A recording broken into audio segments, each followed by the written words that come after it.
Hello friends, welcome back to Happy Heart Gardens. You may notice things look a little chilly in the garden today. So I am in South Alabama, zone 9A, but we do still occasionally get frost. And this is coming on the second one already this year.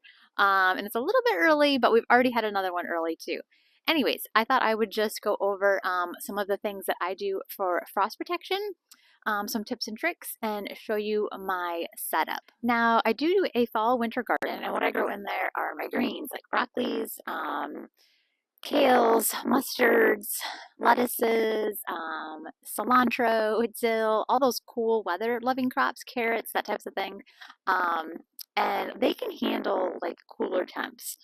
34, 32, some things can handle 30, 28, but they're predicting 24 tonight, so I'm not taking any chances, and I'm just going to cover everything up because it helps me to sleep at night.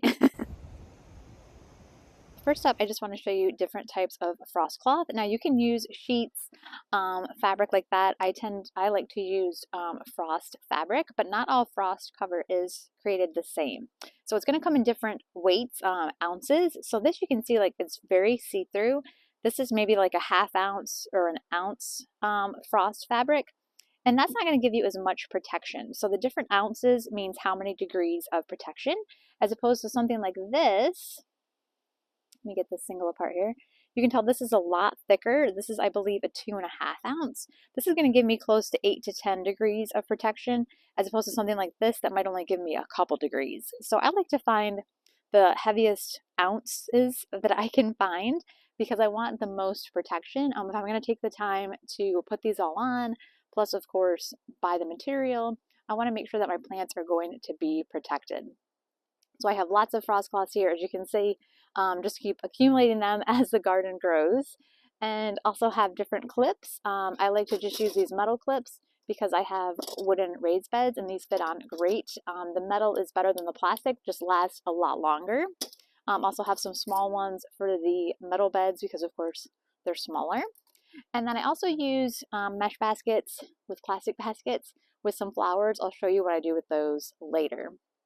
And then coming to the garden, I already have a lot of things covered up with insect mesh, for the brassicas and the cabbage moths. So that's already got me a little bit of a head start because the supports are up over and I'm able to just reuse them for the frost cloth.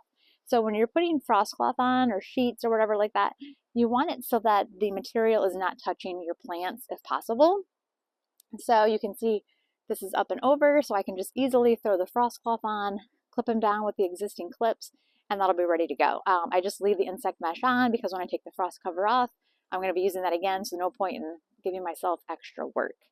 And then over here you can see I've used PVC because these are a lot taller, my blueberry bushes, and again, I don't want the fabric to lay on the plants themselves. So I just have some rebar pushed into the side of the beds, and then the PVC just slides on the rebar, and then I'll cover that with material. And then one last thing I want to say about frosts. Two things I like to do. I like to harvest before a frost comes, just in case if I lose something. That way I've had a harvest of whatever it is that I think I might lose. Like I came through and harvested lettuce yesterday, along with some of the kales and some arugula. And the other thing too is watering. If you're able to water beforehand, I was lucky and it actually rained last night, so that was a bonus. Watering beforehand is going to plump up those root cells and just give your plants better protection. It's also kind of just creating a moist environment, creating some heat, but it's really just keeping those root cells plump to give them that protection, because dry root cells will just tend to die out quicker. Another thing to keep in mind too is you don't want to lollipop anything. So here I have a bay bush, which I should have showed before I covered it up. There you go. So what I mean lollipop is, you don't want to just cover the top and then leave this rolled tight to the trunk, or the trunk and everything else exposed. Because again, think about creating like a little mini greenhouse type situation. We're going to bring this cover all the way down to the bottom, cover the pot and everything, so that way it's getting full coverage, creating a little mini warm environment. Another tip that I like to do is if I have things in grow bags, I have some covers that are long enough that I can just tuck them right underneath, and then I can just slide the fabric underneath the grow bags, and that'll help secure them as well. And if we look over here, I have a bunch of empty grow bags, and I just use them to hold down the fabric along the edges too. Okay, everything is covered that I wanted to cover. A couple other notes.